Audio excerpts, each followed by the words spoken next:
Welcome to the Find Your Leadership Confidence podcast with Vicki Noethling. You are about to discover impactful lessons that help you grow as an individual, grow your confidence, and find the positive and good within you, so you powerfully and authentically become the best version of yourself. Be sure you visit our website at www.findyourleadershipconfidence.com. While you're there, subscribe to us via your favorite network. Now tune in, get ready, and enjoy the journey of emerging as a leader of exception in the 21st century. Welcome, everyone, to the Find Your Leadership Confidence podcast. I'm your host, Vicki Noethling, coming to you from Roswell, Georgia.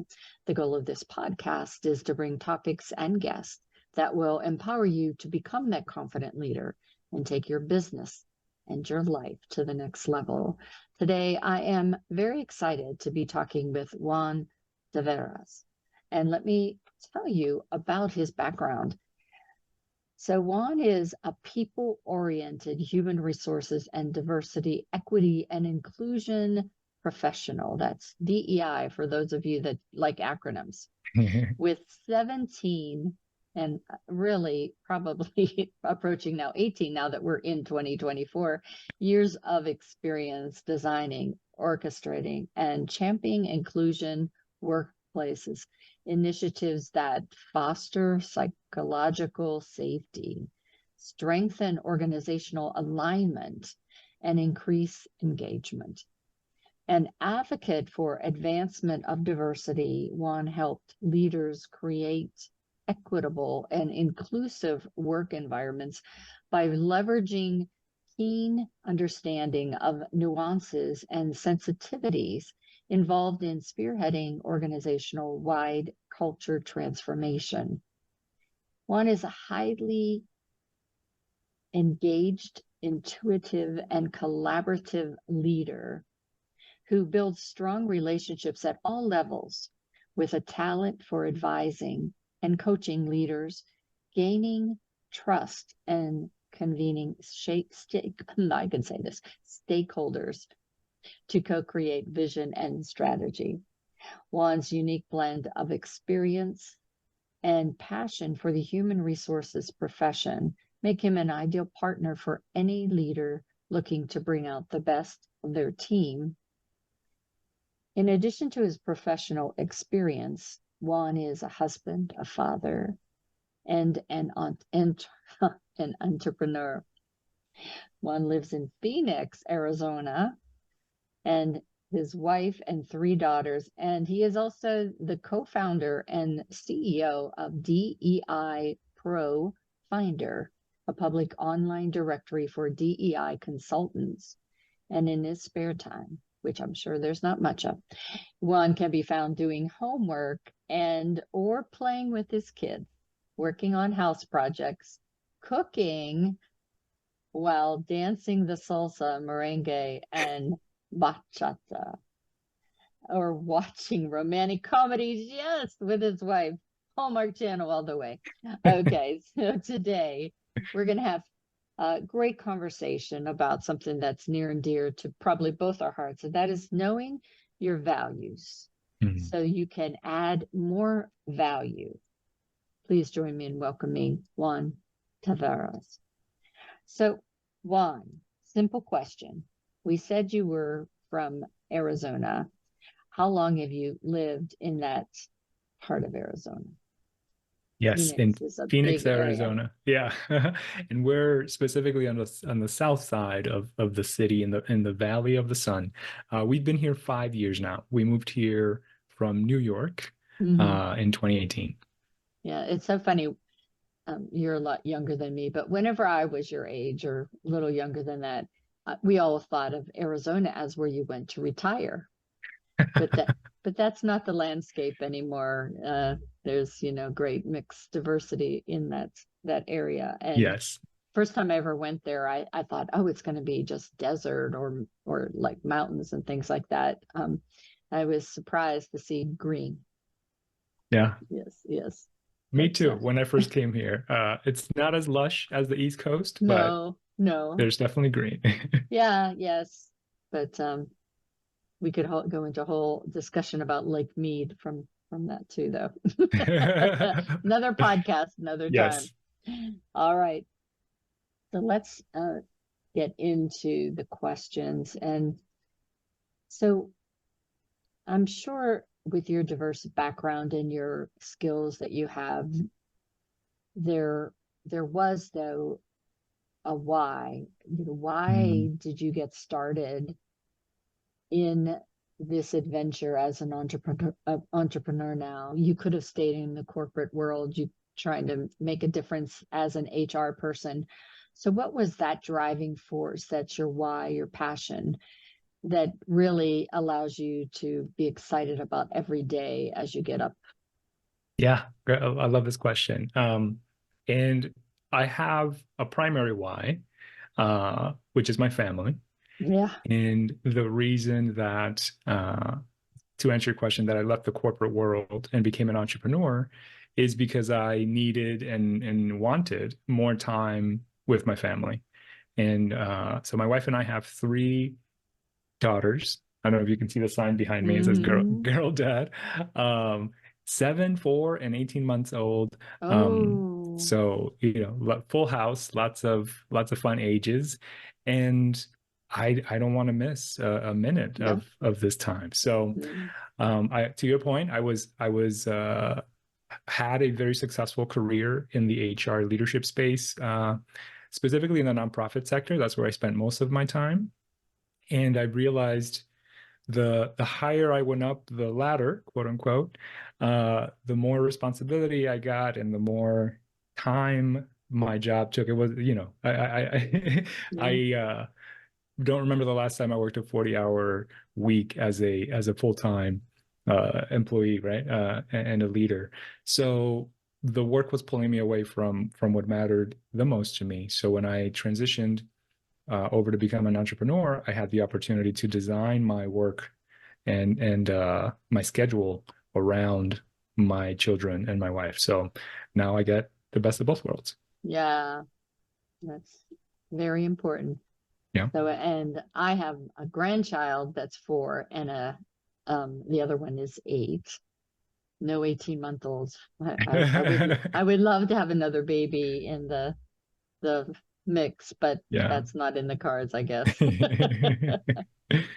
So what is the story behind DEI Pro Finder, I'm so sorry. And what made you just create that, besides family?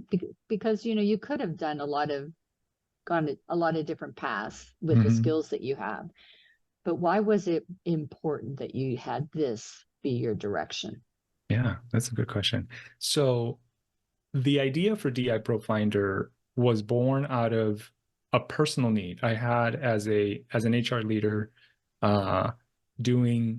suddenly responsible for DEI work, right? So and this started to happen around 2020, like many organizations. Yeah. So I had been an HR leader for many years, and I knew what DEI was, and as an HR leader, I practiced infusing DEI into my work, but it wasn't until 2020 that I was asked to develop a specific DEI strategy, which I had never done before. So at that point, I found myself both excited for this opportunity because I love learning and taking on new responsibilities, but I also knew that I was going to need help. I didn't know where to go or how to start.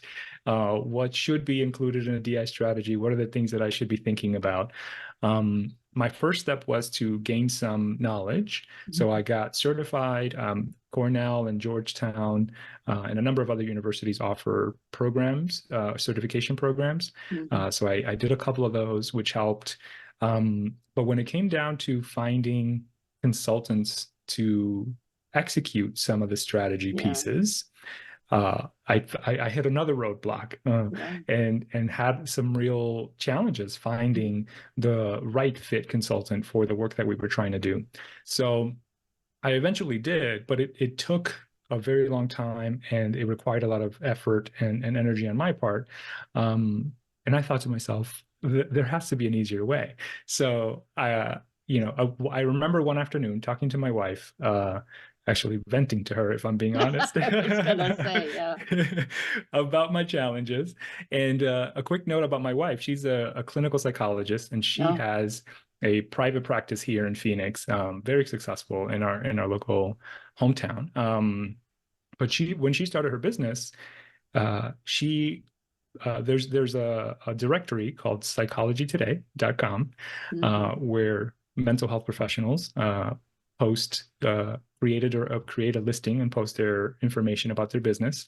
And then they start getting phone calls kind of magically. I was like, that's fantastic. So anyway, we were talking this afternoon, and she said, why does something like Psychology Today exist for DEI consultants? Like, is there a directory that you can go search, or a website that has a lot of information about consultants that you can, peruse through and make connections? So I knew the answer, right? Like, I had already tried a lot of that stuff and done all the Google searching. But I was like, you know what? I haven't actually looked for a directory specifically, so let me try that. I did come across a handful, but most of them were behind a paywall, which for me just didn't feel right. I'm like, I don't know that I got to see what I'm paying for before I engage. And I was working at a nonprofit, so funds were tight, so I didn't have that flexibility.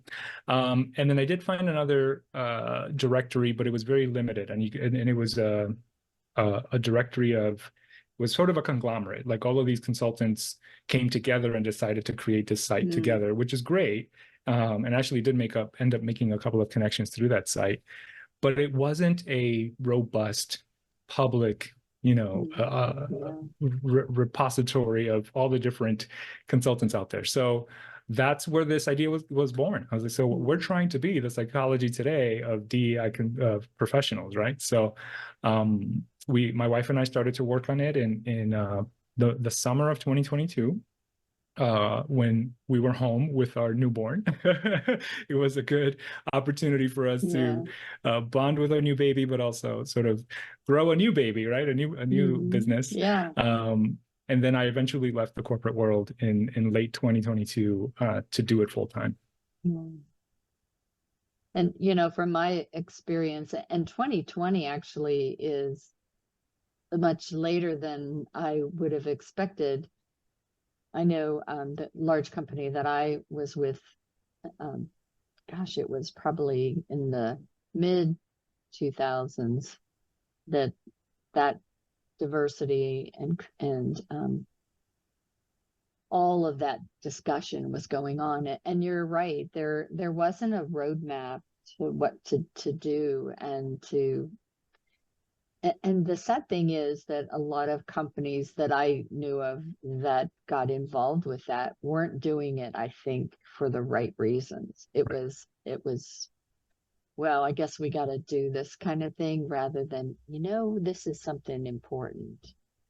And so a consultant that could guide them and understand their situation, I think, would have been so helpful for, a lot of companies. Absolutely. Yeah.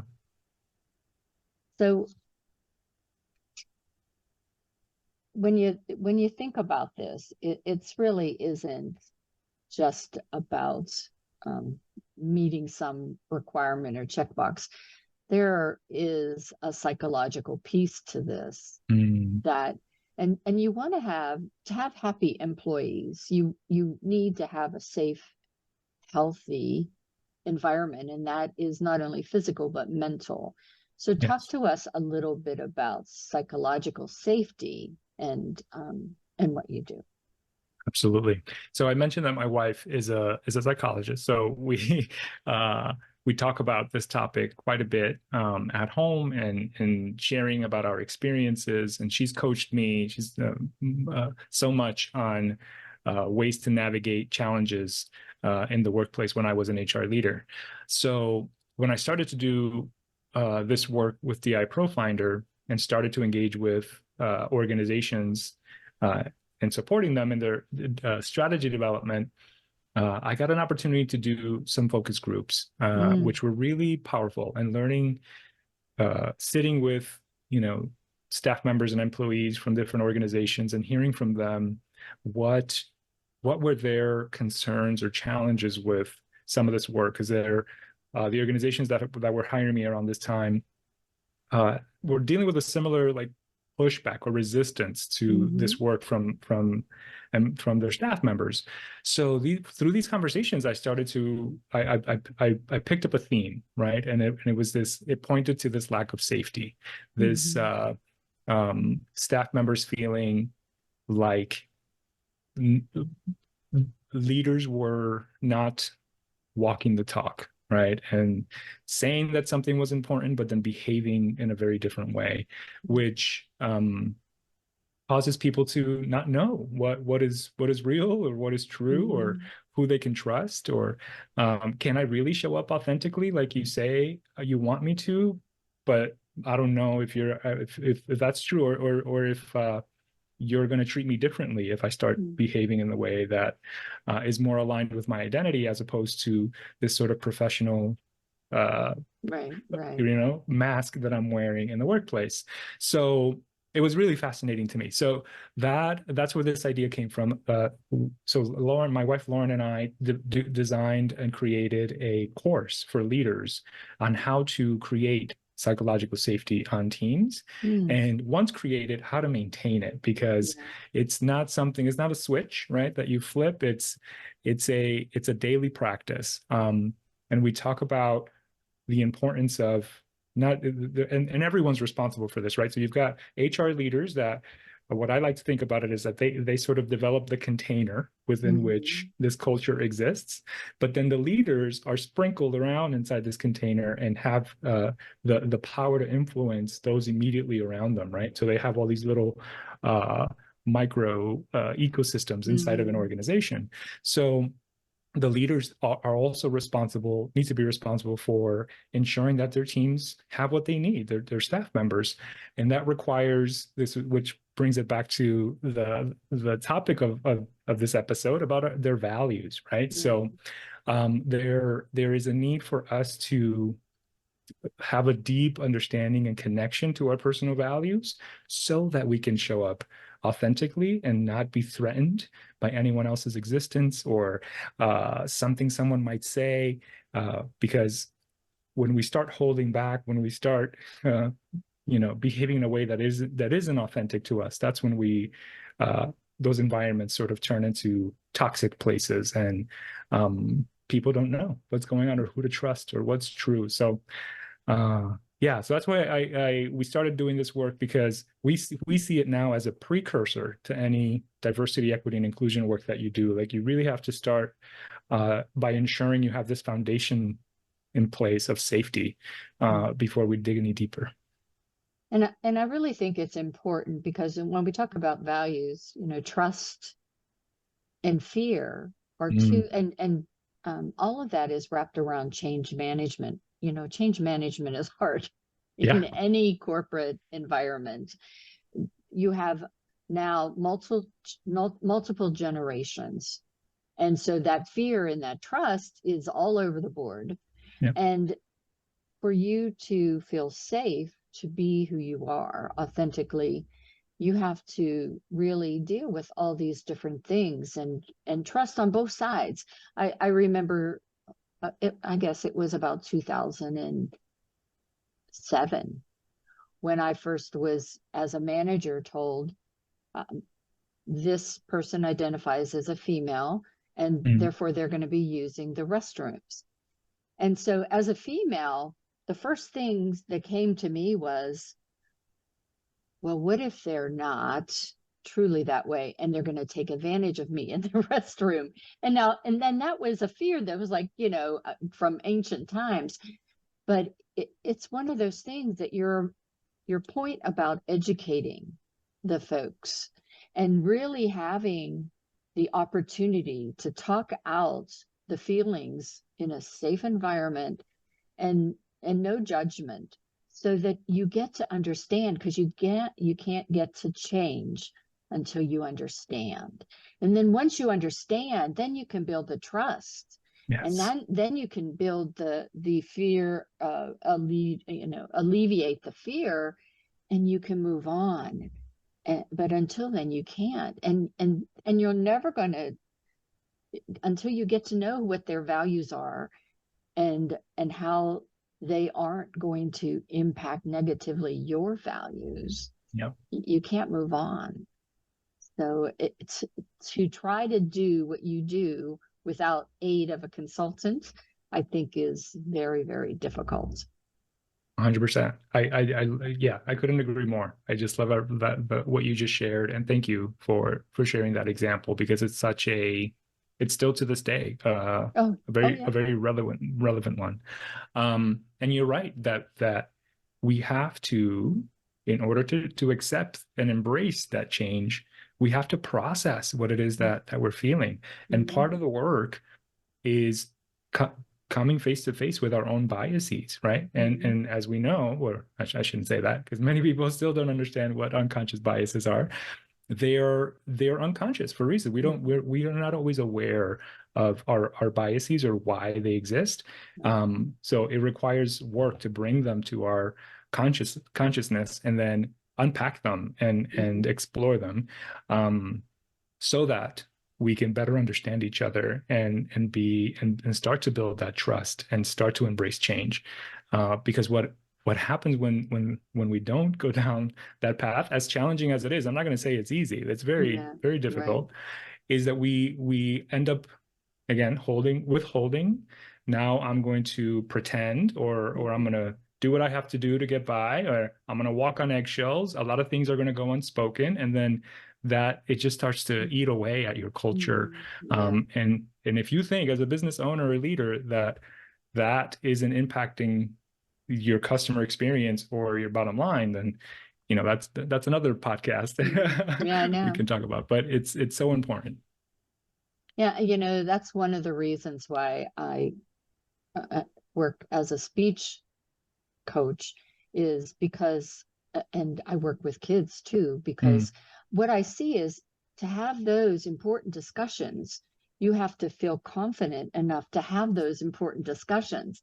And so many people don't feel that confidence. So many people hold things in, and the more you hold in those feelings, that builds the fear, that builds the lack of trust, that, all kinds of things that are held back just because you can't communicate well.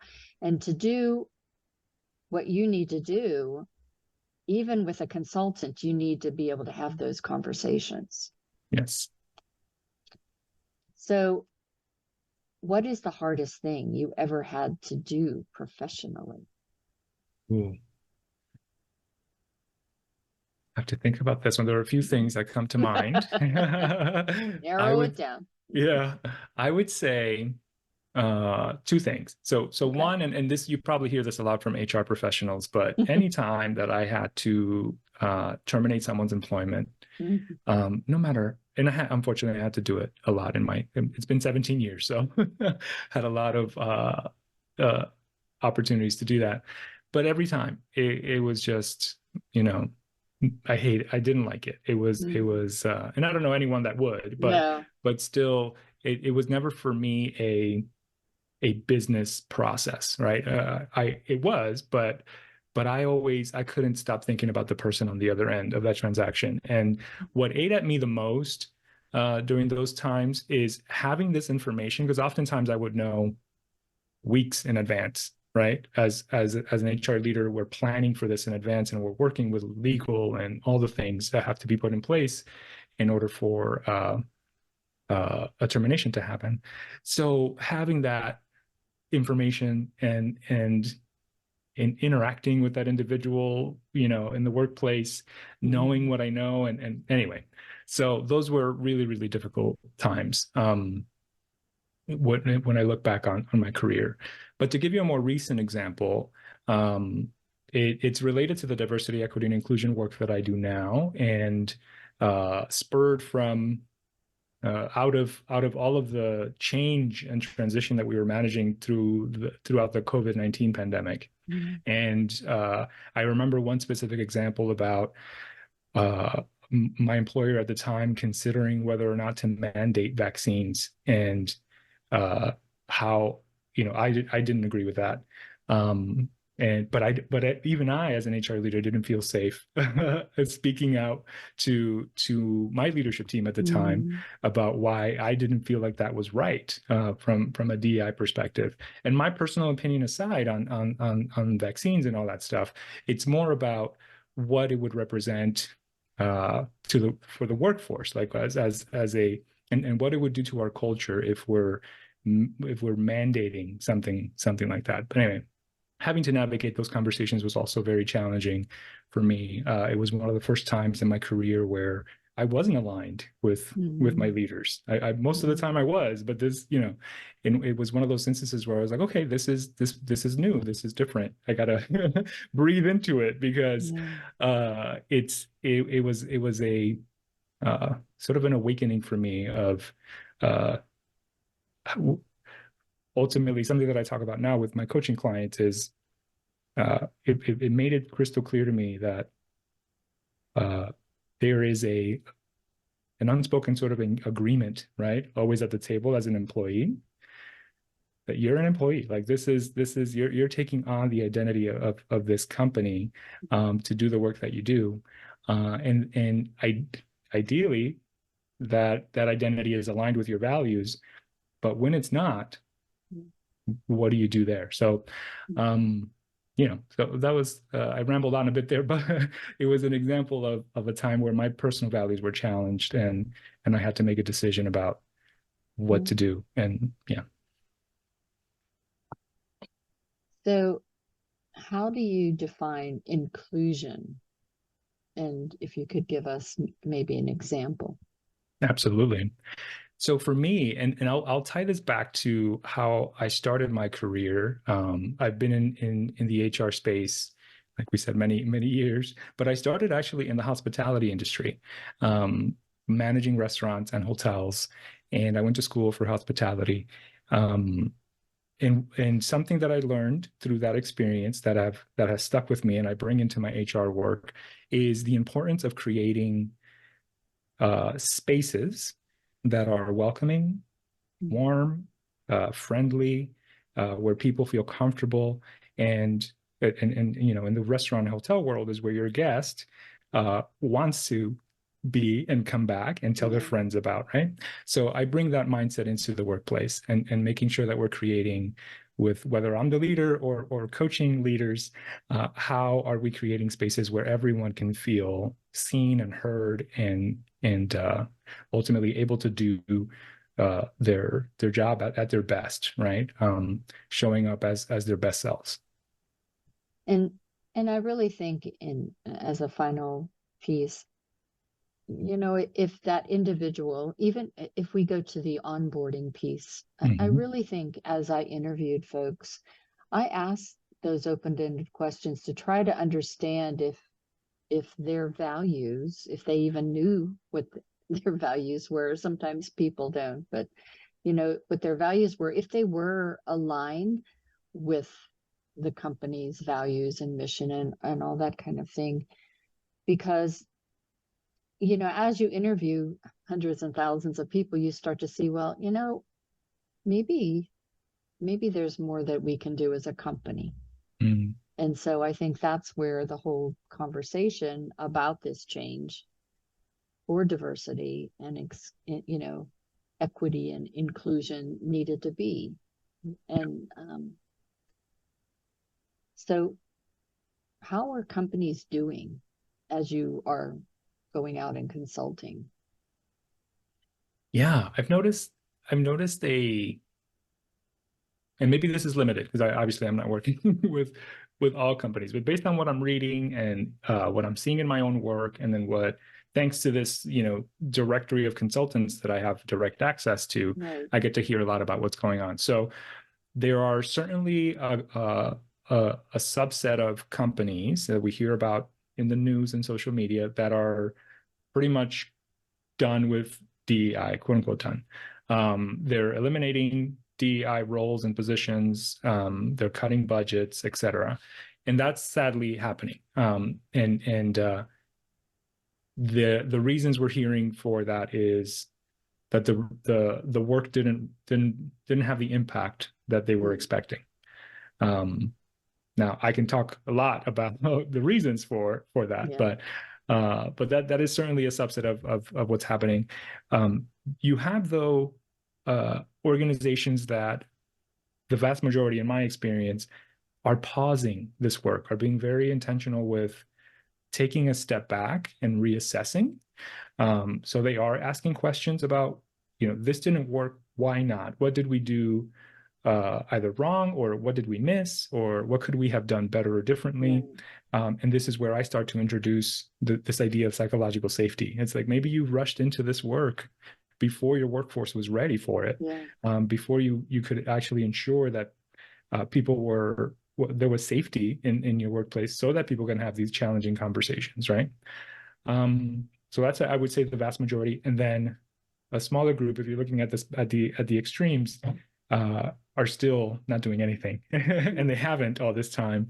I'm always surprised by HR leaders that reach out to me to this day and say, I'm just getting started, what do I do? And I said, wow, it's fascinating, but it makes sense, because it could also be new companies that weren't around in 2020, right? So any number of things or reasons for it, but there's definitely a spectrum.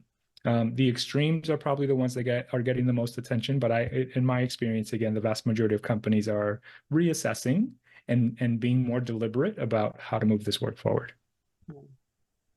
Well, we could probably talk for a lot longer, but I know that it's a good opportunity for me to have you back and have more discussions on this as some time goes by. But for those that are listening that would like to find out more from Juan about what he does, about the DEI Pro Finder, or just to see, I need to ask some questions, bend his ear a little bit. Let me share the website information for you. If you're just listening, you know the drill. You should go get a paper and pencil right now. All this information will be on my YouTube channel, so please subscribe, but also on my findyourleadershipconfidence.com. So to be able to connect with Juan, you're going to go to DEIProfinder.com. That's DEIProfinder.com. On Facebook, you can look a search by his name, Juan Taveras. It's Taveras. And LinkedIn, same thing. Search by his name. I'm going to turn it over to Juan to talk about what you can find on his website, as well as any social media pushes that he'd like to promote. Awesome. So yeah, if you go to DEIProfinder.com, you'll find a directory of DEI consultants. We currently have 120 consultants, active members on our site. So you can peruse their profiles, learn more about their services, and connect with them.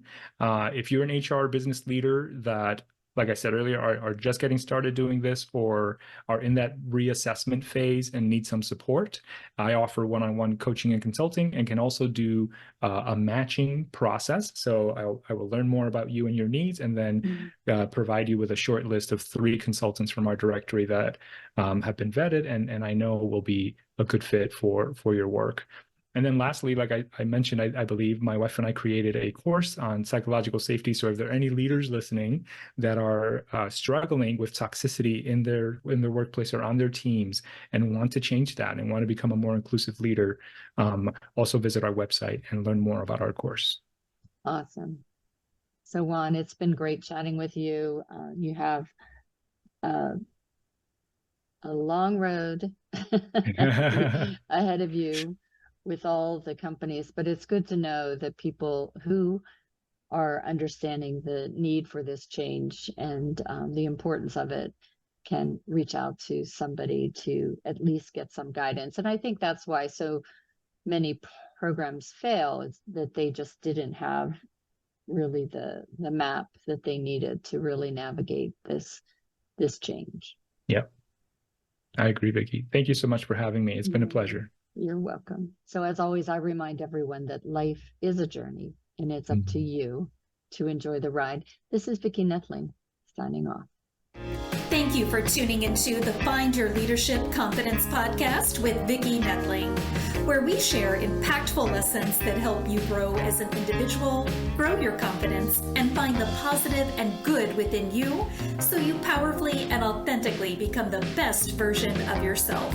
Remember to visit our website at www.findyourleadershipconfidence.com and enjoy even more great episodes like this one. Again, while you're here, subscribe to us via your favorite network. We look forward to seeing you next time on the Find Your Leadership Confidence podcast.